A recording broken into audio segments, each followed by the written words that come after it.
And I'm in the laugh business. That's my gift. That's what God gave me at birth. Your gift is the thing that you do the absolute best with the least amount of effort. I want to tell you something that can help enrich your life. It's a sure sign from God that he ain't through with you because he wakes you up in the morning. When he's done, you won't wake up no more. But as long as you're waking up, that means he has something for you that he hasn't been able to give to you for whatever the reason. I'm going to help you get to that reason a little bit quicker. I want to tell you something that I learned that changed my life. I was reading a book one time that had a quote in there from Albert Einstein. And Albert Einstein said, "Imagination is everything.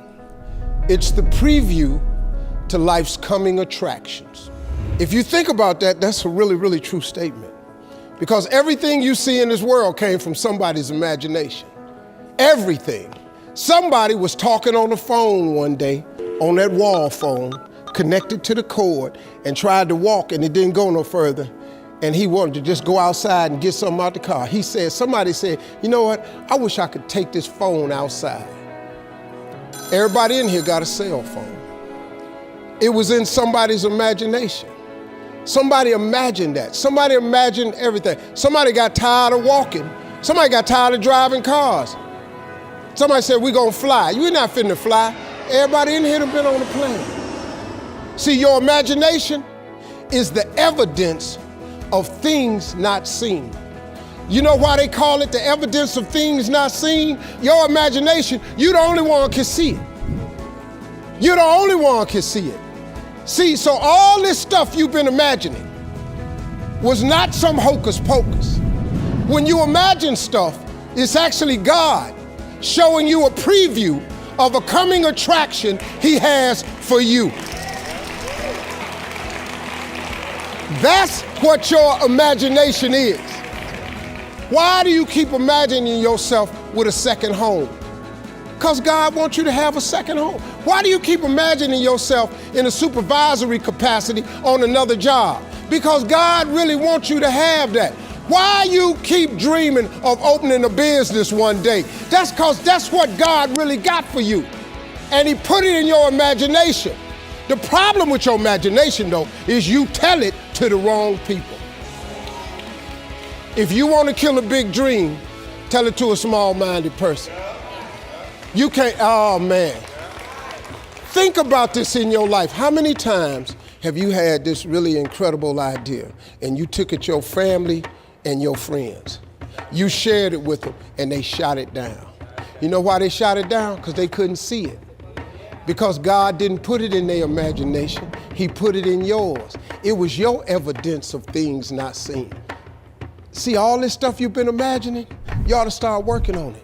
Because that's what God really got for you. Your real life is in your imagination. I'm here to tell you that. You think I'm here by accident? I'm here because he put this in my imagination when I was 10. When I was 10, he showed me I was going to be on TV. That's all I ever wanted. The assignment when I was in the 6th grade was everybody write their name on a piece of paper and write what you want to be. You know what I wrote on my paper? I want to be on TV. Now, the problem I had, though, was I used to suffer with a serious stuttering problem. I couldn't talk outside my house. I stuttered for years. I flunked out of school. I'm on my 3rd marriage. I lost everything I ever owned twice. I've been homeless and lived in a car for 3 years. But at 10, though, I wrote on a piece of paper, I want to be on TV. So the teacher went around the room and read everybody's paper. Had you stand up when she called your name. And the only assignment was your name and what you want to be. Doctor, lawyer, dentist, basketball player, football player. I wrote I want to be on TV. She saved me for last. She said, "Little Stevie, come to the front." Now I'm thinking, I'm going to the front because I got the best answer. Because ain't nobody had put that on their paper. She called me to the front. I'm thinking I'm finna give me a gold star. But I was wrong about that. She called me to the front to humiliate me. First of all, you know I can't talk. I suffered with stuttering stammer so bad, man. I couldn't talk at all. And that lady lit in on me.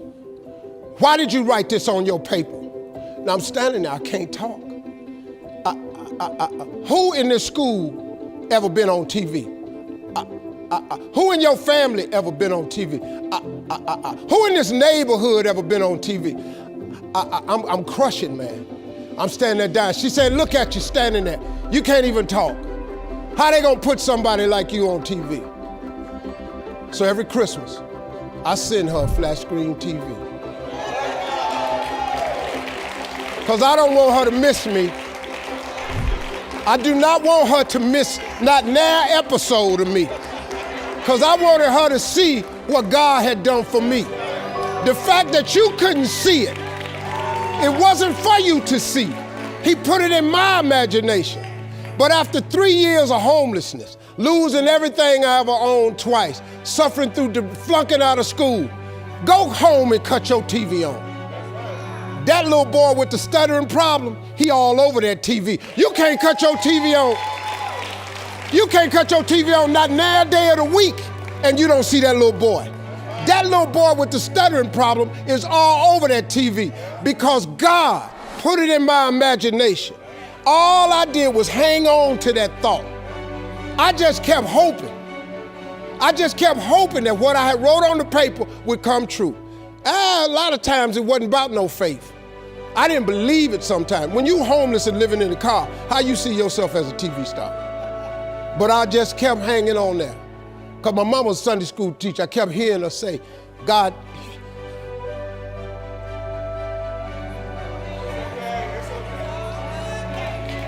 God didn't bring you this far to leave you. God didn't bring you this far to leave you. Why do you think he keeps waking you up? Because he got more for you. He got way more for you. He got plans for you. But he needs your faith. He just needs you to call on him. He needs you to dust off your imagination and just go for it. You got to try. Quit waking up thinking you ain't got no say-so in your life. You have a choice in this matter. You can't stop what happened to you, but you can doggone sure do something about what happened to you. Life is 10% what happened to you, is 90% what you do about it. Somebody in your family gonna die. Somebody in here gonna get fired. Somebody here gonna get an eviction notice. Somebody gonna get laid off. Somebody company gonna close. That's life. Somebody you love gonna break up with you. That's life. But what you gonna do about it though? Since it's gonna happen anyway. Trust me, go home and ask God to open up your imagination and then pursue it with everything in you and watch what he do for you. Appreciate y'all.